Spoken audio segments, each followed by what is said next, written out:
अच्छा जी, अब हम स्टार्ट करते हैं next topic which is the degenerative disease of CNS. ठीक है, डीजेनरेटिव डिसऑर्डर सीएनएस के मैं रिकॉर्ड भी कर चुकी हूँ प्रीवियसली, लेकिन वो मिस्टेकनली वो वीडियो जो है मुझसे डिलीट हो गई। तो एक्सप्लेन कर देती हूँ मैं दोबारा कि इसमें जो कैरेक्टरिस्टिक फीचर्स हैं न्यूरो डीजेनरेटिव डिजीज़ के, वो ये हैं कि बच्चे के जो है ना, या तो उसके न्यूरोलॉजिक फंक्शन की रिग्रेशन हो जाती है इसमें, ठीक है, रिग्रेशन, और प्रोग्रेसिव उसकी डिटोरिएशन होती जाती है। जिन बच्चों को न्यूरो डीजेनरेटिव डिसऑर्डर्स होते हैं, सारे हम देखेंगे कौन से हैं, तो उनकी जो न्यूरोलॉजिक फंक्शन है ना, वो रिग्रेस हो जाएंगे या डिटोरिएट हो जाएंगे। इसमें स्पीच लॉस हो जाती है, विजन का मसला होता है, ठीक है, vision loss, hearing loss, locomotion, often इसमें बच्चों को सीजर्स भी होते हैं, difficulty in feeding, intellect impairment, ठीक है। अच्छा, अब अपर मोटर न्यूरॉन साइंस और प्रोग्रेसिव स्पास्टिसिटी जो है वो हमेशा वाइट मैटर डिसऑर्डर्स में हमें मिलेगी, जबकि कन्वर्जेंस और intellectual and visual impairments are the characteristic of grey matter disorders. ठीक हो क्या, ये आपने चीज़ याद रखनी है कि कुछ वाइट मैटर डिसऑर्डर्स होते हैं, कुछ grey matter disorders. White matter disorders में हमें बच्चे में जो है अपर मोटर न्यूरॉन साइंस मिलेंगे और प्रोग्रेसिव स्पास्टिसिटी मिलेगी, जबकि ग्रे मैटर डिसऑर्डर्स में हमें उसमें कन्वर्जेंस मिलेंगी और इंटेलेक्चुअल एंड विजुअल इम्पेयरमेंट्स। ठीक है, तो आपने वैसे इतना ये इंपॉर्टेंट डीजेनरेटिव डिसऑर्डर्स जो हैं वो इसमें इंपॉर्टेंट नहीं है, लेकिन जो है फिर भी आपको नो हाउ हो कि ये क्या है, क्योंकि BCQs आ सकते हैं अगेन, ठीक है, लेकिन SCQs पॉइंट ऑफ व्यू से इतने इंपॉर्टेंट नहीं है। पास्ट में भी इनमें से क्वेश्चन रिपीट नहीं हुए। तो सबसे पहला टॉपिक है स्फिंगोलिपिडोसिस। स्फिंगोलिपिडोसिस याद रखिए, ऐसा डिसऑर्डर है जिसमें ना इंट्रासेल्युलर स्टोरेज हो जाती है लिपिड सबस्ट्रेट्स की। जो लिपिड सबस्ट्रेट्स है ना, वो सेल्स के अंदर इंट्रासेल्युलरली स्टोर हो जाते हैं, जिसके नतीजे में ये मतलब स्टोर हुए क्यों, क्योंकि या तो एक तो डिफेक्टिव कैटाबॉलिज्म हुआ है स्फिंगोलिपिड्स का। हमारे स्फिंगोलिपिड्स कहाँ पे हैं, हमारे स्फिंगोलिपिड्स सेल मेम्ब्रेन्स बना रहे होते हैं, माइलिन शीट्स होती हैं, तो उसमें होते हैं ना, उनके डिफेक्टिव कैटाबॉलिज्म की वजह से उनका ब्रेकडाउन सही से नहीं हुआ, तो ये लिपिड सबस्ट्रेट जो है इंट्रासेल्युलरली स्टोर हो जाएंगे, तो उसको हम कहेंगे स्फिंगोलिपिडोसिस, वो स्टोर हुए हुए हैं। ठीक है, तो स्फिंगोलिपिडोसिस फर्दर सब क्लासीफाई होते हैं, किसमें एक टाइप है Niemann Pick disease, Gaucher disease, GM1 gangliosidosis, GM2 gangliosidosis, Krabbe disease, metachromatic leukodystrophy. तो सबसे पहली टाइप डिटेल में देखें निमेनपिक डिजीज़। निमेनपिक डिजीज़ जो है ना, ये लिपिड स्टोरेज डिसऑर्डर है, जिसमें आपने एंजाइम सबके अलग अलग याद रखने हैं। निमेनपिक में जो है एसिड स्फिंगोमाइलिनेज एंजाइम होता है, ठीक है, एसिड स्फिंगोमाइलिनेज, इसकी A टाइप भी होती है, B टाइप भी होती है, इतना डीप नहीं जाएंगे, बस आप याद रखें कि ये लाइजोसोमल एंजाइम जो है एसिड स्फिंगोमाइलिनेज, इसकी डेफिशिएंसी की वजह से निमेनपिक डिजीज़ होती है। तो क्या क्लिनिकल फीचर होंगे, बच्चा जो है बर्थ के टाइम पे तो उसकी अपीयरेंस बिल्कुल नॉर्मल होगी, और इन बच्चों में जो है ना फीडिंग डिफ़िकल्टीज़ बहुत ज़्यादा कॉमन है। ठीक है, निमेनपिक में जो है ना, ये पहला सिम्टम डिटेक्ट होता है जब बच्चे को हिपेटोस्प्लीनोमेगेली होगी, जो 3 माह की एज में होगी, और वो बढ़ती जाएगी, प्रोग्रेसिव होगी। बच्चे को फेलियर टू थ्राइव होगा। अच्छा, उसमें ना हमें आंखों में ऑप्थेल्मोस्कोपिक एग्जामिनेशन पे चेरी रेड स्पॉट भी इनमें मिलता है, उसको चेरी रेड मैक्यूला, ये बात इसमें आपने याद रखनी, निमेनपिक में मिलेगा। ठीक है, हमेशा ये these are the BCQ points. तो ये चेरी रेड स्पॉट्स एक्चुअली ना, क्योंकि गैंग्लियोसाइड्स जो है वो रेटाइनल गैंग्लियन सेल्स में जमा हो गए हैं, गैंग्लियोसाइड्स उसकी वजह से बनता है। इसके अलावा निमेनपिक में हमें लंग इन्फिल्ट्रेट्स मिलते हैं, बच्चे में जो है डेफनेस या ब्लाइंडनेस हो सकती है। इसके अलावा डिजीज़ जो है वो डिजीज़ कोर्स कैरेक्टराइज हुआ है by the developmental delay followed by regression, क्योंकि बच्चे को डेवलपमेंटल डिले भी होगा और उसके बाद रिग्रेशन। स्पास्टिसिटी इनिशियल तो है, इसमें जो है ना लॉस ऑफ मोटर फंक्शन होगा, हमेशा याद रखें, शुरू में लॉस ऑफ मोटर फंक्शन होता है और इंटेलेक्चुअल कैपेबिलिटीज़ डिटोरिएट हो जाती हैं, जिसके नतीजे में लेटर स्टेजेस पे बच्चे को जो है स्पास्टिसिटी और रिजिडिटी हो जाती है। ठीक है, और 3 साल के अंदर जो है बच्चे को डेथ हो जाएगी। ठीक हो गया, ये 3 साल के अंदर इसमें डेथ हो जाती है। तो ये चीज़ें स्पास्टिसिटी और रिजिडिटी की चीज़ें सब होनी है, क्लिनिकल फीचर हो गए निमेनपिक डिजीज़ के। तो कैसे हम डायग्नोस करते हैं कि बच्चे को निमेनपिक डिजीज़ है, हम CBC जब करवाएंगे ना, तो उसमें हमें पैनसाइटोपिनिया मिलेगा। क्यों, क्योंकि वही बात कि हेपेटोस्प्लीनोमेगाली है, स्प्लीन इनलार्ज हुई हुई है, तो RBC के काउंट वो कम हो रहे हैं और सारी सेल लीनेजेस, तो पैनसाइटोपिनिया हमें निमेनपिक डिजीज़ में मिलता है। चेस्ट रेडियोग्राफी में हमें टिपिकल इसका reticulo nodular pattern of infiltration मिलेगा, reticulo nodular, even in the patient with no overt pulmonary symptom, लेकिन सिम्टम भी नहीं हो रहे पल्मोनरी के इतने, लेकिन reticular nodular pattern of infiltration में चेस्ट रेडियोग्राफी पे मिलता है। इसके अलावा हम बोन मेरो एस्पायरेट करेंगे, निमेनपिक सेल्स उसमें हमें मिलते हैं, ये लिपिड लेडन फॉर्म सेल्स होते हैं, इसको निमेनपिक सेल्स कहते हैं, बोन मेरो एस्पायरेशन पे मिलेंगे। बोन मेरो एग्जामिनेशन जैसे इसकी डायग्नोसिस के लिए इतनी ज़रूरी नहीं है, एक्सरे देखा हमने पैनसाइटोपिनिया CBC पे। अच्छा, वाइट सेल एंजाइम्स हम देखते हैं, हम ना इसमें ना एसिड स्फिंगोमाइलिनेज की एक्टिविटी ना पेरिफेरल ल्यूकोसाइड्स के अंदर चेक करते हैं। या तो पेरिफेरल ल्यूकोसाइट्स के अंदर, या कल्चर्ड फाइब्रोब्लास्ट के अंदर, या लिम्फोब्लास्ट के अंदर, या कॉम्बिनेशन ऑफ दीज सेल्स। तो इनके अंदर इसी एंजाइम की हम एक्टिविटी चेक करें जो डेफिशिएंट है, ठीक है। तो ये वाइट सेल एंजाइम्स के ज़रिए। इसके अलावा प्रीनेटल डायग्नोसिस भी हम कर सकते हैं, एसिड स्फिंगोमाइलिनेज की एक्टिविटी कल्चर्ड एमनियोसाइट्स या कोरियोनिक विलाई में देखेंगे। मैनेजमेंट करेंटली इसका कोई स्पेसिफिक ट्रीटमेंट नहीं है निमेन पिक डिजीज़ का, लेकिन मेन स्टे ऑफ ट्रीटमेंट जो है वो सपोर्टिव ही होता है। ब्लड प्रोडक्ट्स की ट्रांसफ्यूजन ज़रूरी हो सकती है अक्यूट एपिसोड ऑफ ब्लीडिंग के वक्त, secondary to the hypersplenism and thrombocytopenia, जो इसमें यही तो चीज़ें हो रही है ना, मेनली थ्रोम्बोसाइटोपिनिया हाइपरस्प्लिनिज्म, उसके लिए फिर हम ट्रांसफ्यूज़ करेंगे, ठीक है। तो यही है, बाकी इसमें ट्रीटमेंट इसका यही है कि मैंने कहा ना टाइप ए टाइप बी होती है। टाइप ए वैसे जो है उसमें सपोर्टिव ही पैलिएटिव केयर देंगे क्योंकि इसमें रैपिड और सीवियर प्रोग्रेशन होती है। टाइप बी में फिर भी हम एंजाइम रिप्लेसमेंट थेरेपी देते हैं। इसमें कुछ ड्रग्स होती हैं जैसे ओलिपुडेज अल्फ़ा, ठीक है, उस मिसिंग एंजाइम को रिप्लेस करने के लिए। और टाइप सी भी होती है मिनिमन पिक की, उसमें फिर हमें मिग्लूस्टेट ड्रग्स हैं, ये न्यूरोलॉजिकल सिम्टम्स वगैरह को सही करेंगे, दैट्स इट। तो उसकी प्रोग्नोसिस वैसे fatal in the early childhood में ही डेथ हो जाती है। दूसरी टाइप आ जाए, हमने यहाँ पे स्फिंगोलिपिडोसिस में पहली टाइप डिस्कस की निमेन पिक डिजीज़, दूसरी टाइप क्या थी, गॉशर डिजीज़। गॉशर डिजीज़ क्या है, इसका सबसे पहले केस प्रेजेंट किया, 10 साल की बच्ची है और हेल्दी गर्ल है, उसको फैलार भी है, ठीक है। ऑन फिजिकल एग्जामिनेशन बच्चे की स्प्लीन इनलार्ज है, ब्लड काउंट पे उसमें अनीमिया मिल रहा है, ल्यूकोपीनिया, थ्रोम्बोसाइटोपिनिया, ठीक है, इनलार्ज स्प्लीन भी है। एक्सरे फीमर का किया तो उसमें एर्लन मेयर फ्लास्क अपीयरेंस मिली, एर्लन मेयर फ्लास्क हमें एक्सरे फीमर पे मिला है। बोन मैरो एग्जामिनेशन पे हमें एबनॉर्मल गॉशर सेल्स मिल रहे हैं। तो ये एक टिपिकल केस है गॉशर डिजीज़ का। एक्चुअली ये डिज़ीज़ जो है मल्टी सिस्टेमिक लिपिडोसिस होता है, जो कैरेक्टराइज हुआ है कि इसमें जो है एक तो हेमाटोलॉजिक प्रॉब्लम्स होते हैं, ठीक है, number 1 haematologic problem, number 2 organomegaly, and number 3 skeletal involvement होती है जिसमें बोन पेन और पैथोलॉजिकल फ्रैक्चर्स होते हैं, ठीक है। तो मल्टी सिस्टेमिक लिपिडोसिस इसको कहते हैं, हेमाटोलॉजिक प्रॉब्लम, ऑर्गेनोमेगेली, स्केलेटल इन्वॉल्वमेंट। तो मोस्ट कॉमन जो लाइजोसोमल स्टोरेज डिजीज़ हम कहें ना, मोस्ट कॉमन वर्ड, तो वो यही गॉशर डिजीज़ होती है, ऑटोसोमल रिसेसिव है, ठीक है। गॉशर डिजीज़ में एक्चुअली किस एंजाइम की डेफिशिएंसी होगी ये आपने याद रखना है, एसिड बीटा ग्लूकोसाइडेज, ठीक है, ये स्पेलिंग याद रखिएगा, एसिड बीटा ग्लूकोसाइडेज, क्योंकि बीटा गैलेक्टोसाइडेज जो है ना वो अगली डिजीज़ हम पढ़ेंगे उसमें होता है, ये ग्लूकोसाइडेज है, acid beta glucosidase enzyme deficient होगा। अब एंजाइमेटिक डिफेक्ट जो है उसके नतीजे में अनडीग्रेडेड जो ग्लाइकोलिपिड सबस्ट्रेट है वो जमा होता जाएगा, एक्यूमुलेट हो जाएगा, पार्टिकुलरली ग्लूकोसाइल सेरामाइड जो है ना ये जमा होता जाएगा, वो भी कहाँ पे, रेटिकुलो एंडोथेलियल सिस्टम के अंदर ये जमा हो रहा है। तो उससे होगा क्या कि प्रोग्रेसिव डिपोजिशन हो रही है, उसके नतीजे में बोन मैरो की इन्फिल्ट्रेशन हो जाएगी, प्रोग्रेसिव हेपेटोस्प्लिनोमेगेली होगी और स्केलेटल कॉम्प्लिकेशंस होगी, क्योंकि ये रेटिकुलर एंडोथेलियल सिस्टम में जमा हो रहा है। तो बोन मैरो, हेपेटोस्प्लिनोमेगेली, ये चीज़ें। अब इसका हॉलमार्क क्या है, पैथोलॉजिकल हॉलमार्क जो गॉशर डिजीज़ का है वो है कि हमें गॉशर सेल्स मिलेंगे और वो भी रेटिकुलर एंडोथेलियल सिस्टम में, पार्टिकुलरली बोन मैरो में, ठीक है। तो इसमें भी टाइप्स होती हैं वैसे गॉशर डिजीज़ की, टाइप 1, टाइप 2, 3। 1 वाली नॉन न्यूरोपैथिक है, मोस्ट कॉमन। 2 वाली अक्यूट न्यूरोनोपैथिक है, जो रेयर है, मोस्ट सीवियर है। और 3 वाली जो है ना क्रोनिक न्यूरोनोपैथिक है, ठीक है। न्यूरोनोपैथिक यानी 1 वाली में जो है वो ब्रेन और स्पाइनल कॉर्ड इन्वॉल्व नहीं होंगे, 2 वाली में सीवियर और रैपिड इन्वॉल्वमेंट होती है सीएनएस की, 3 वाली में प्रोग्रेसिव लेकिन स्लो सीएनएस इन्वॉल्वमेंट होगी, आई प्रॉब्लम, कोग्निटिव सीजर, ये चीज़ें, ठीक है। तो क्या क्लिनिकल फीचर होंगे, गॉशर डिजीज़ में बच्चे की जो है ना अनीमिया होगी, ब्लीडिंग टेंडेंसी जैसे थ्रोम्बोसाइटोपिनिया, याद रखें, आराम से ब्रूज वगैरह हो जाएगा, फटीग अनीमिया की वजह से, shortness of breath, skeletal pain रहेगा इनको, बोन पेन, ठीक है, क्रोनिक और डेबिलिटेटिंग, ऑस्टियोपोरोसिस होगी, ऑस्टियोपिनिया होगी जिसकी वजह से फ्रैक्चर्स होंगे, avascular necrosis of the bone यानी बोन क्राइसिस होंगे। एर्लन मेयर फ्लास डिफॉर्मिटी जो यहाँ पे इसने नाम भी लिया, ये एक्चुअली कैरेक्टरिस्टिक वाइडनिंग होती है लॉन्ग बोन्स की, स्पेशली फीमर की, जो हमें गॉशर डिजीज़ में मिलता है, ठीक है।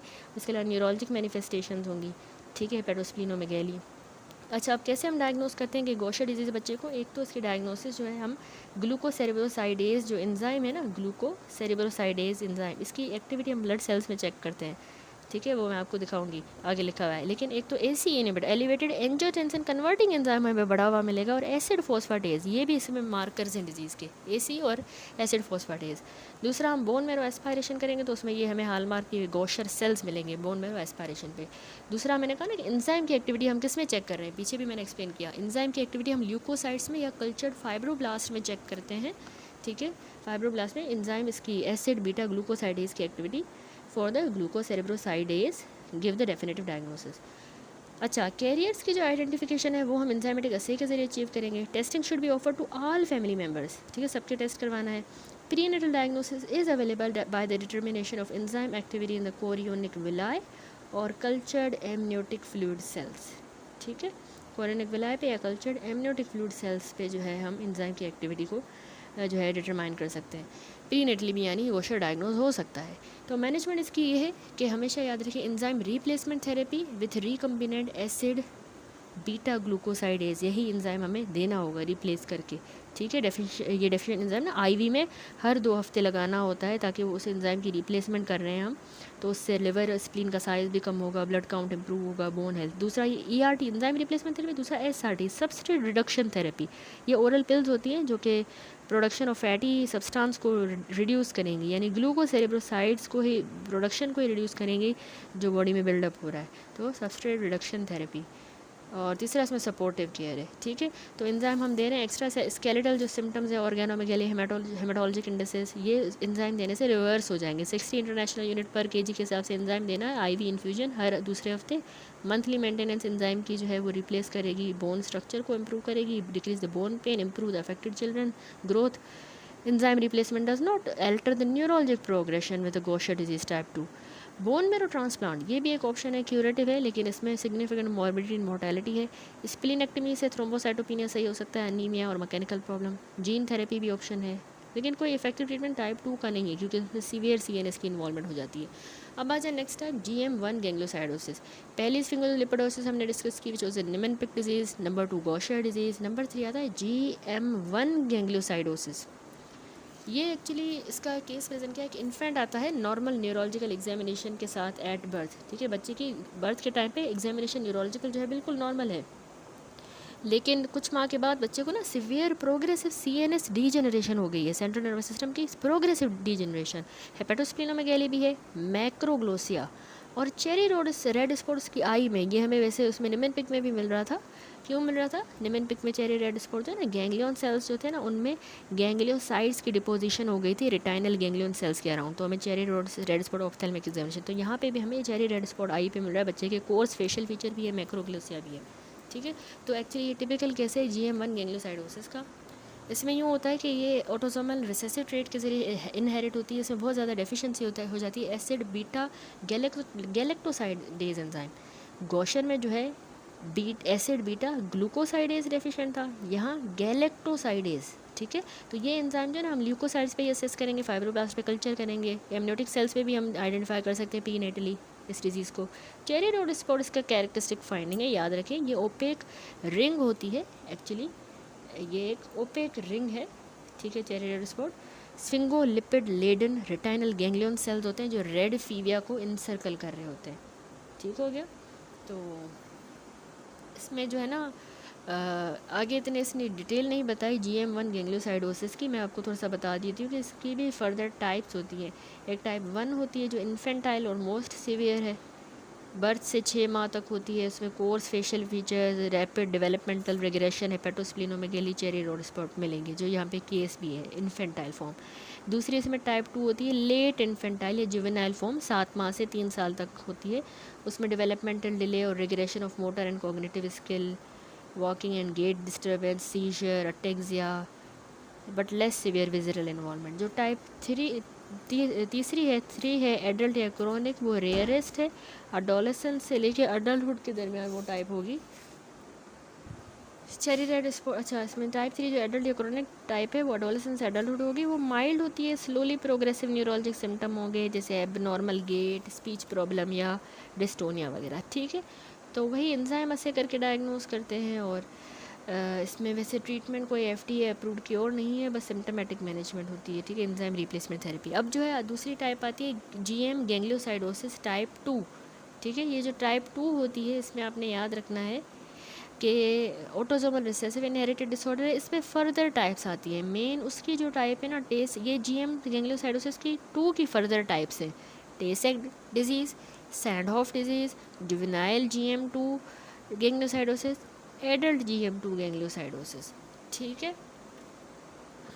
सबसे पहले आप देखें Tay Sachs disease. Tay Sachs disease में होता यूँ है कि इन्फेंट जो है वो 6 माह तक तो बिल्कुल नॉर्मली अपीयर हो रहा होता है टे सैक डिज़ीज़ में, ठीक है।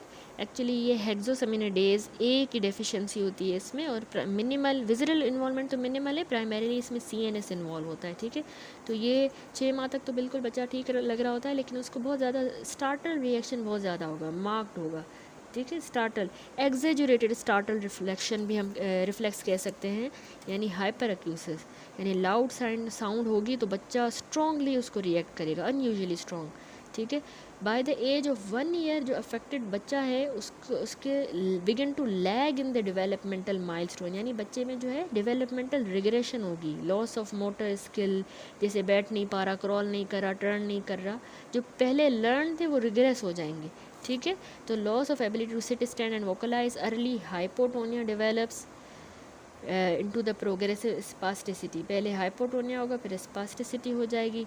अच्छा, जो बच्चे जो है ना चिल्ड्रन, वो कन्वर्जेंस उनको होंगी, ब्लाइंडनेस होगी, डेफनेस होगी, और चेरी रेड स्पॉट्स आई में, मैक्यूला में, ठीक है। विजन लॉस भी हो रहा है, रेटाइना क्योंकि डैमेज हो रही है, 90% होता है टे सैक डिजीज़ पेशेंट में विजन लॉस होता है, ठीक है, रेटाइना की इन्वॉल्वमेंट की वजह से। इसके अलावा मैक्रोसेफेली, क्योंकि GM2 गैंग्लियोसाइड ब्रेन में एक्यूमुलेट हो रहा है, तो इसमें एंजाइम यही है, हेक्सोमेनिडेज ए एंजाइम हेक्स है, तो इसकी डेफिशिएंसी की वजह से टे सैक डिजीज़ होती है। डायग्नोसिस हम ना सीरम में या ल्यूकोसाइड में हेक्सोसेमिनेडेज ए देखेंगे, और इसको जरा कोरियनिक विलस सैम्पलिंग के जरिए भी डायग्नोस किया जाता है फर्स्ट ट्राइमेस्टर में ऑफ एट रिस्क प्रेगनेंसी, यानी दोनों पेरेंट्स अगर हेट्रोजाइगोट्स हैं तो बच्चे में हम प्रीनेटली भी इसको डायग्नोस कर सकते हैं, ठीक है। चिल्ड्रन जो है 3 से 4 साल की उम्र में यूजुअली इसमें डेथ हो जाती है, डाई कर जाते हैं। टे सैक का केस प्रेजेंट किया, 2 साल का बच्चा है, हाइपोटोनिया है उसको, ठीक है, हाइपोटोनिया। अच्छा, इसमें सीजर्स वगैरह भी होते हैं, हाइपोटोनिया वही सीजर्स और मसल वीकनेस प्रोग्रेसिवली आगे जाके स्पास्टिसिटी और पैरालिसिस करवाते हैं, ठीक है, ये याद रखें, ठीक है। हाइपोटोनिया और सीजर्स जो है आगे जाके स्पास्टिसिटी एंड पैरालिसिस करवाएंगे। तो 2 साल का बच्चा प्रेजेंट करता है हाइपोटोनिया के साथ, इरिटेबिलिटी की भी उसको हिस्ट्री है, और crying when hearing loud noises, loud noise सुनता है तो बच्चा रोता है, ठीक है। तो ये हो गया टे सैक डिजीज़। अब आ जाए दूसरी कंडीशन पे, सैंडहॉफ डिजीज़। अच्छा, ये दूसरी टाइप है GM2 गैंग्लियोसाइडोसिस की, which is the Sandhoff disease. Actually इसमें भी जो rare severe inherited metabolic disorder है, ठीक है, ज़्यादा सिवियर हम इसको कंसीडर करते हैं, ज़्यादा सिवियर फॉर्म ऑफ द टे सैक डिजीज़, क्योंकि इसमें जो एंजाइम डेफिशिएंसीज हैं वो दोनों CNS को भी और अदर ऑर्गन्स को भी इन्वॉल्व कर रही हैं। तो वैसे उसी की तरह ही फीचर्स हैं, जहाँ पे जो डेफिशिएंसी है ना, जीन म्यूटेशन, हेक्सोसेमिनेडेज A और B दोनों में हो सकती है। 2 क्रिटिकल एंजाइम जो है इसमें कम्प्लीटली एब्सेंट होंगे, या फिर उसकी डेफिशिएंसी होगी, ठीक है। तो अब GM2 बिल्डअप हो जाएगा टॉक्सिक लेवल्स तक, ठीक है, और क्योंकि वो एंजाइम नहीं है, और वो progressive destruction of the neurons करवा देगा। ऑटोसोमल रिसेसिव है, इसमें बच्चे में जो है हमें सैंडहॉफ डिजीज़ जो है इन्फेंटाइल इसकी क्लासिक फॉर्म है, दूसरी juvenile adult form. Progressive loss of motor and language milestone 6 माह की एज तक, सीजर्स हो रहे हैं, चेरी रेड स्पॉट हमें रेटाइना पे मिल रहा है, एग्जेजुरेटेड स्टार्टल रिस्पॉन्स उसी तरह, डेवलपमेंटल रिग्रेशन, स्किल्स वगैरह रिग्रेस हो रही हैं, और इसमें बच्चे को जो है स्प्लीनोमेगेली, ये न्यूरोलॉजिकल हो गए। अब जो है विजरा में ये है कि अनलाइक द टे सैक डिजीज़ यहाँ पे ऑर्गन भी इन्वॉल्व होंगे, तो बच्चे को हिपेटोस्प्लीनोमेगेली, बोन की एबनॉर्मलिटीज़, फ्रीक्वेंट रेस्पिरेटरी इन्फेक्शंस, ये चीज़ें होंगी। दोनों एंजाइम डेफिशिएंट है, सीरम ल्यूकोसाइड्स में बच्चा 3 से 4 साल की उम्र में डेथ कर जाता है, 3 साल की उम्र में। ये हो गई इन्फेंटाइल यानी क्लासिक फॉर्म। जो सैंडहॉफ की जुवेनाइल एंड एडल्ट फॉर्म है वो लेट ऑनसेट फॉर्म है, स्लोली प्रोग्रेस करती हैं। अटैक्सिया, स्पास्टिसिटी, ये क्रोनिक प्रॉब्लम विद मूवमेंट होगा, muscle weakness, difficulty in coordinating, speech and swallowing difficulty, and sometime the psychiatric problems. ठीक हो गया।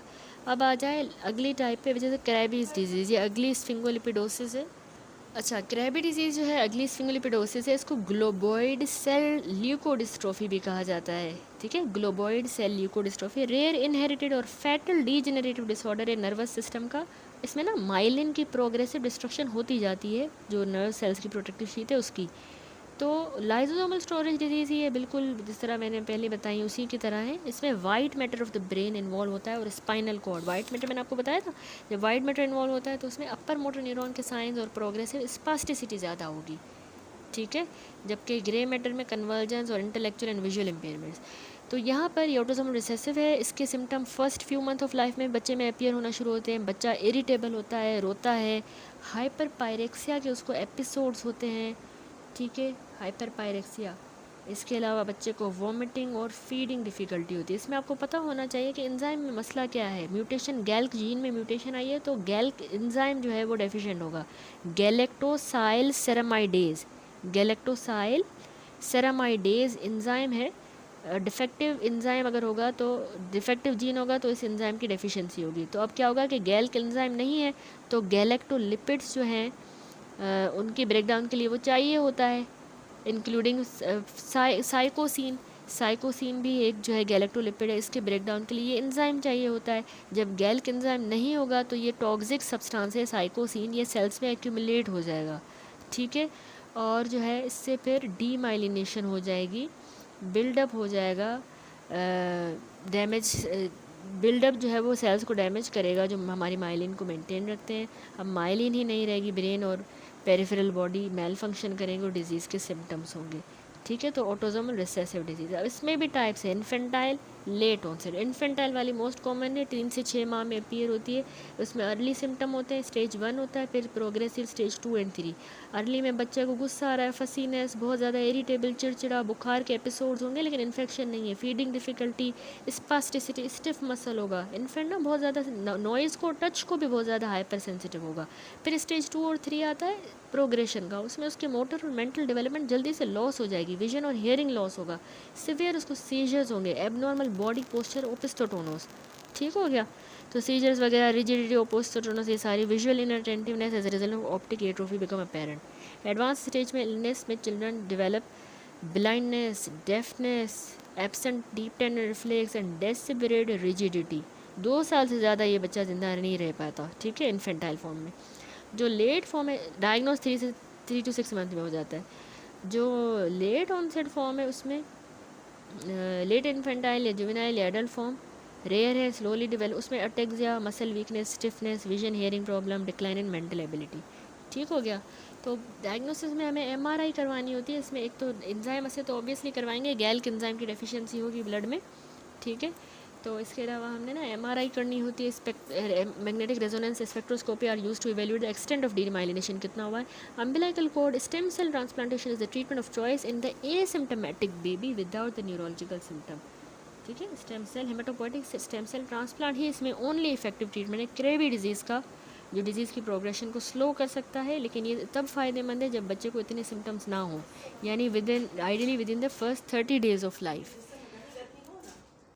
उसके बाद नेक्स्ट टॉपिक है मेटाक्रोमैटिक ल्यूकोडिस्ट्रोफी, ठीक है।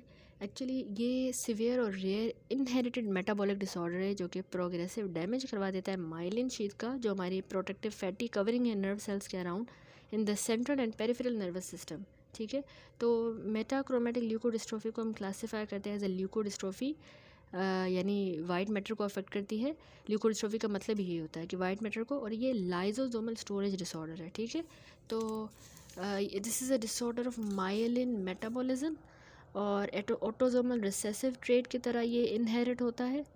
Metachromatic is characterized by deficiency of aryl sulphatase A, ठीक है। इसमें ये एराइल सल्फाटेज ए जो है डेफिशिएंट होता है, जिसके नतीजे में जो है सेरेब्रोसाइडेज सल्फाटेज की एक्यूमुलेशन हो जाती है within the myelin sheath of the central nervous system and peripheral nervous system. तो इसकी जो प्री नेटल डायग्नोसिस है हम कैसे करते हैं, यानी मसला यही हुआ है कि एराइल सल्फाटेज ए एंजाइम जो है वो डेफिशिएंट है क्योंकि जीन में म्यूटेशन है उसमें। तो एराइल सल्फाटेज जो है ना वो स्पेसिफिक फैटी एसिड सल्फाटाइड को ब्रेक डाउन करता है, उसके लिए चाहिए होता है। जब एराइल सल्फाटेज ही मिसिंग हो या डेफिशिएंट होगा तो ब्रेन, स्पाइनल कॉर्ड और पेरिफेरल नर्व्स में सल्फाटाइड्स जो है वो एक्यूमुलेट हो जाएंगे as well as in other organs like kidney and gall bladder. तो अब इस टॉक्सिक सल्फाटाइड्स की एक्यूमुलेशन से जो है वो सल्फाटाइड्स, जो टॉक्सिक सल्फाटाइड्स हैं वो डिस्ट्रॉय कर देंगे cells that produce a myelin. Myelin producing cells को ये टॉक्सिक सल्फाटाइड जो है वो डैमेज करेगा और डीमाइलिनेशन करवा देगा, ठीक हो गया। प्रोग्रेसिव न्यूरोलॉजिकल सिम्टम होंगे। तो ऑटोसोमल रिसेसिव डिजीज़ है, यही बात इसने जो मैंने आपको समरी बताई, accumulation of cerebrosides sulphate, accumulation of cerebroside sulphate जो है within the myelin sheath of the central nervous system and peripheral nervous system, ठीक है। तो प्रीनेटल डायग्नोसिस जो है मेटाक्रोमेटिक ल्यूकोडिस्ट्रोफी की पॉसिबल है by assaying the aryl sulphatase A activity in the chorionic villi या कल्चर्ड एमनियोटिक फ्लूइड सेल्स, उसके ज़रिए हम प्रीनेटल डायग्नोसिस भी बना सकते हैं। मेटाक्रोमेटिक ल्यूकोडिस्ट्रोफी जो है इंसीडियसली होती है, insidious onset of gait disturbance between 1 to 2 years of age. बच्चा 1 से 2 साल का होता है तो उसको गेट डिस्टर्बेंस होगी, बच्चा जो है फ्रीक्वेंटली गिरेगा बार बार, गेट फिर ग्रेजुअली जो है इम्पेयर होगा सिग्निफिकेंटली और support is required to walk, ठीक है, चलने फिरने में सपोर्ट की ज़रूरत पड़ती है। तो याद रखें इसमें भी फर्दर टाइप्स होती हैं, वो मैं आगे बताती हूँ। अच्छा, इसके अलावा इसमें बच्चा जो है वो हाइपोटोनिक होगा और डीप टेंडन रिफ्लेक्सेस भी उसके एब्सेंट होंगे या डिमिनिश्ड होंगे, ठीक है, टोन भी उसकी हाइपोटोनिक है। कुछ माह के अंदर बच्चा जो खड़ा भी नहीं हो सकेगा, अनसपोर्टेड बैठ भी नहीं सकेगा और सपोर्ट के बगैर, प्रोग्रेसिव डी कॉर्टिकेट पोस्चर डेवलप हो जाएगा, उसके इंटेलेक्चुअल फंक्शन भी डिटोरिएट हो जाएगा, स्पीच उसकी स्लर्ड होगी, डिसआर्थरिक होगी, विजुअल फिक्सेशन भी डिमिनिश हो जाएगी और उसको निस्टैग्मस भी होगा। एग्जामिनेशन जो है रेटाइना की, उसमें हमें ऑप्टिक एट्रोफी मिलेगी, बच्चे को सूडो बल्बर पाल्सी हो जाएगी जिसकी वजह से फीडिंग और स्वालोइंग इम्पेयरमेंट होंगी। There is a chance of aspiration या ब्रोंको नमूनिया का भी चांस होता है। Neurophysiologic evaluation show slowing of the peripheral nerve conduction velocities, there is progressive change in the auditory brain stem responses. CT MRI हम जब brain का करवाएंगे तो उसमें हमें diffuse symmetric attenuation of the cerebellar and cerebral white matter, cerebral और cerebellar जो white matter है, देखिए डिफ्यूज़ उसकी एटीनुएशन मिलेगी CT MRI पे, जिस तरह CT स्कैन दिखाया गया है मेटाक्रोमेटिक ल्यूकोडिस्ट्रोफी में। मैंने इवन जो है वार्ड में मेटाक्रोमेटिक ल्यूकोडिस्ट्रोफी का पेशेंट भी देखा है, ठीक है, यही उसको सब क्लिनिकल फीचर्स थे। तो एग्जामिनेशन हम जब CSF के करेंगे तो उसमें हमें प्रोटीन कंटेंट बढ़ा हुआ एलिवेटेड मिलेगा, बोन मेरो ट्रांसप्लांटेशन ही इसमें ओनली ट्रीटमेंट होता है और एंजाइम रिप्लेसमेंट थेरेपी अभी तक अंडर ट्रायल है। वैसे इसकी टाइप्स भी होती हैं जो यहाँ पे इसने मेंशन नहीं की। एक होती है लेट इन्फेंटाइल टाइप जो मोस्ट कॉमन है 1 से 2 साल की उम्र में, उसमें ना रैपिड रिग्रेशन हो जाएगी बच्चे की मोटर और कॉग्निटिव स्किल्स की, शुरू में डिफ़िकल्टी इन वॉकिंग, बार बार गिर रहा है, मसल स्टिफ हो रहे हैं, स्पास्टिसिटी ये होंगे और अनट्रीटेड डेथ हो जाती है 5 साल की उम्र में। दूसरी जुवेनाइल फॉर्म है, उसमें ना 4 से 12 साल की उम्र में होती है जुवेनाइल फॉर्म। स्लो प्रोग्रेशन, शुरू में बिहेवियरल प्रॉब्लम होगी, poor school performance, intellectual decline, motor and sensory issues, और वो 10 से 20 साल के बाद तक ही ज़िंदा रहेगा। अच्छा, जुवेनाइल फॉर्म 4 से 12 साल की उम्र में होती है, उसमें स्लो प्रोग्रेशन होती है, शुरू में तो बिहेवियरल प्रॉब्लम होंगे, पुअर स्कूल परफॉर्मेंस, और 10 से 20 साल में आपको बताया ना कि डेथ हो जाती है। तो लाइफ एक्सपेक्टेंसी इतनी है। जो एडल्ट फॉर्म है ना, वो अडोलसेंस से लेकर एडल्टहुड के दरमियान उसका ऑनसेट होता है। माइल्डेस्ट और स्लोवेस्ट प्रोग्रेशन होती है, शुरू में तो साइकियाट्रिक डिसऑर्डर होगा या प्रोग्रेसिव डिमेंशिया होगा, कभी कभार जो है years before the physical symptom, तो प्रोग्रेसिव या प्रोट्रैक्टेड लास्टिंग डिकेड और मोर। खैर, डायग्नोसिस हम इसमें यही एंजाइम से ही करते हैं, एराइल सल्फेटेज एंजाइम जो है ना ब्लड सेल्स में ल्यूकोसाइड्स पे हम उसकी एक्टिविटी मेजर करते हैं। दूसरा, हम यूरिन टेस्ट में भी सल्फाटाइड्स के हाई लेवल में यूरिन में भी मिलते हैं, जेनेटिक टेस्टिंग भी की जाती है। और दूसरा MRI, मैंने आपको बताया ना कि हम ये माइलिन लॉस चेक करेंगे कितना white matter of the brain में हुआ है। ट्रीटमेंट यही है कि हेमाटोपोइटिक स्टेम सेल ट्रांसप्लांट ही जो है वो भी प्री सिम्टोमेटिक या early symptomatic juvenile and adult patients में कर सकते हैं, जिसमें हम जो पेशेंट के सेल्स को हेल्दी डोनर सेल्स के साथ रिप्लेस कर देंगे, जो फिर माइग्रेट करेंगे ब्रेन की तरफ और मिसिंग एराइल सल्फेटेज एंजाइम बनाएंगे। दूसरा, जीन थेरेपी है, लेकिन वो प्री सिम्टोमेटिक या late infantile and early juvenile patients के लिए ही है कि पेशेंट के अपने ही स्टेम सेल्स जो जेनेटिकली मॉडिफाई किए जाते हैं और फिर उनकी कॉपी बना के वो उसमें लगाए जाते हैं, ठीक है। खैर, बाकी सपोर्टिव ट्रीटमेंट ही होता है उसके सिम्टम सीजर्स के लिए, एंटी एपिलेप्टिक, मसल स्पास्टिसिटी को, ऑक्यूपेशनल न्यूट्रिशनल सपोर्ट वगैरह। अब आ जाए अगला जो है स्फिंगोलिपिडोसिस, वो है एड्रीनो ल्यूकोडिस्ट्रोफी, एड्रीनो ल्यूकोडिस्ट्रोफी जिसको हम एक्स लिंक्ड एड्रीनो ल्यूकोडिस्ट्रोफी भी कहते हैं। एड्रीनल ल्यूकोडिस्ट्रोफी जो है सिवियर जेनेटिक डिसऑर्डर है जो प्राइमरीली माइलिन शीट को अफेक्ट करता है, productive fatty covering around the nerve cells in the brain and spinal cord. It also affects the adrenal glands.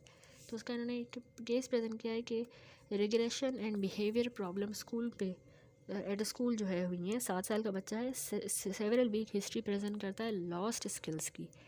बच्चा जो है क्लमजी हो गया, यानी उसको अटेक्सिया है और डिसआर्थरिक है, उसको कोई डिसमॉर्फिक फीचर्स नहीं है। जब एग्जामिनेशन की गई तो बच्चे में हमें डीप टेंडन रिफ्लेक्सेस भी एब्सेंट मिले हैं। Very long chain fatty acids analysis की गई तो वो एबनॉर्मल थे, यानी एबनॉर्मली रेज थे, बढ़े हुए थे। Very long chain fatty acid typical case है एड्रीनोल्यूकोडिस्ट्रोफी का, ALD का। एक्चुअली इसमें म्यूटेशन ABCD1 जीन में आ जाती है, ठीक है। ये ABCD1 जीन इसका नाम है, ये एक्स क्रोमोसोम पे होता है, इसीलिए ये एक्स लिंक डिसऑर्डर है, ठीक है। तो ये जेनेटिकली डिटरमाइंड डिसऑर्डर है, इसमें एक्यूमुलेशन हो जाती है saturated very low chain fatty acids की। क्यों? क्योंकि ABCD1 जीन जो है ना वो एड्रीनोल्यूकोडिस्ट्रोफी प्रोटीन के लिए इंस्ट्रक्शंस प्रोवाइड करता है। जब ये डेफिशिएंसी हुई इस प्रोटीन की, ALDP प्रोटीन की, तो जो है वेरी लॉन्ग चेन जो फैटी एसिड्स हैं उनका ट्रांसपोर्ट जो है वो डिसरप्ट हो जाएगा into the peroxisomes for breakdown. अब very long chain fatty acids जो है वो टॉक्सिक लेवल तक ब्रेन, ब्लड, स्पाइनल कॉर्ड और एड्रिनल ग्लैंड्स में एक्यूमुलेट हो जाएंगे। उस एक्यूमुलेशन से फिर इन्फ्लेमेटरी रिस्पॉन्स ट्रिगर होगा और माइलिन शीथ जो है वो अल्टीमेटली डिस्ट्रॉय हो जाती है, ठीक है। Progressive dysfunction of the adrenal cortex, central and peripheral nervous system. Minimum incidence इसका 21,000 में से एक मेल को होगा, मेल्स में, ठीक है। एक्स लिंक्ड है क्योंकि कंबाइंड इंसिडेंस एड्रीनोल्यूकोडिस्ट्रोफी का मेल और हेट्रोजाइगस फीमेल्स में जनरल पॉपुलेशन में 17,000 में एक को होता है। सारी रेसेस इसमें अफेक्ट होती हैं। तो अब इसमें जो क्लिनिकल फीचर्स होंगे वो ये हैं कि याद रखें कि फीमेल को देखें, क्योंकि 2 एक्स क्रोमोसोम है ना, मेल में तो एक एक्स होता है, तो इसीलिए एक्स लिंक्ड डिसऑर्डर है। फीमेल में माइल्ड फॉर्म हो सकती है या कैरियर होंगी, बाकी ये मेल्स में ही होती है डिजीज़। तो एक्स लिंक के फॉर्म्स डिफरेंट है। एक होती है चाइल्डहुड सेरिब्रल ALD, दूसरी एड्रीनो माइलोन्यूरोपैथी, तीसरी एडिसन डिजीज़। तो डेवलपमेंट नॉर्मली होगी 3 से 4 साल की उम्र तक। Disturbance in vision, ataxia, poor hand writing का मसला, सीजर्स, स्ट्रेबिस्मस, ये चीज़ें हो सकती हैं। फिर आगे ये रैपिडली प्रोग्रेस करेंगी, इंक्रीज स्पास्टिसिटी बढ़ जाएगी, पैरालिसिस होगी, विजुअल और hearing loss, loss of ability to speak और swallow. Impaired cortisol response to ACTH stimulation is present, ठीक है। कॉर्टिसोल रिस्पॉन्स जो है ना वो इम्पेयर होता है, ACTH जो है स्टिमुलेशन से कॉर्टिसोल नहीं बनेगा 85% ऑफ द चिल्ड्रन में, और हाइपर पिगमेंटेशन भी होगी। पेशेंट जो है इसी स्टेट में 10 साल तक या ज़्यादा कंटिन्यू रह सकता है। अगर मैं अलग से कैटेगराइज करूँ कि एक जो है चाइल्डहुड सेरिब्रल ALD है 4 से 10 साल की उम्र में, तो उसमें poor school performance, vision, hearing, speech difficulty, dementia, ataxia, seizures, ये चीज़ें होंगी, और 5 से 10 साल तक सारे न्यूरोलॉजिकल फंक्शन लॉस हो जाएंगे। जो दूसरी एड्रीनो माइलो न्यूरोपैथी है वो मेंस में 20 साल के बाद डेवलप होती है, स्लो है, लेस सीवियर फॉर्म है, स्पाइनल और पेरिफेरल नर्व्स को अफेक्ट करती है, मेनली स्टिफनेस और clumsiness of the legs, progressive difficulty in walking, जिसकी वजह से फिर व्हील चेयर पर आ जाते हैं, ब्लेडर बाउल डिसफंक्शन, और वुमेन जो कैरियर है उनमें माइल्डर वर्जन हो सकता है। तीसरी एडिसन डिजीज़ है, चाइल्डहुड या एडल्टहुड में हो सकती है, उसमें एड्रिनल इंसफिशेंसी होगी, एड्रिनल्स इनफ स्टीरॉयड नहीं बना रहा कॉर्टिसोल, तो फटीग होगी बहुत ज़्यादा, intermittent vomiting, weight loss, hyper pigmentation और एड्रिनल फेलियर। उसमें ऑल फॉर्म्स ऑफ द एड्रीनोल्यूकोडिस्ट्रोफी में एड्रिनल फेलियर होता है और वो लाइफ थ्रेटनिंग भी हो सकता है अगर सही से मैनेज ना किया गया। कैसे हम डायग्नोस करेंगे एड्रीनोल्यूकोडिस्ट्रोफी को? इसमें ना ब्लड टेस्ट होगा जिसमें हमें very long chain fatty acids के लेवल ब्लड में एबनॉर्मली वेरी हाई मिलेंगे, ABCD1 जीन में म्यूटेशन भी देख जेनेटिक टेस्टिंग के ज़रिए। न्यूबॉर्न की स्क्रीनिंग भी की जा सकती है। MRI में हम वाइट मैटर डैमेज को मॉनिटर करेंगे ब्रेन में। तो high level plasma, very long chain fatty acid plasma, red cells या कल्चर्ड स्किन फाइब्रोब्लास्ट मिलेगा। और MRI ब्रेन 80% में लेजन्स सिमेट्रिक होती हैं, पेरी वेंट्रिकुलर वाइट मैटर को इन्वॉल्व करती हैं in the posterior parietal and occipital lobe. Impaired adrenal function, इसके अलावा एलिवेटेड लेवल हमें ACTH के भी मिलेंगे इन द प्लाज्मा, यानी मोर देन 85% ऑफ पेशेंट जिनको एड्रीनोल्यूकोडिस्ट्रोफी है उनके ACTH के लेवल भी बढ़े हुए होते हैं, ठीक है।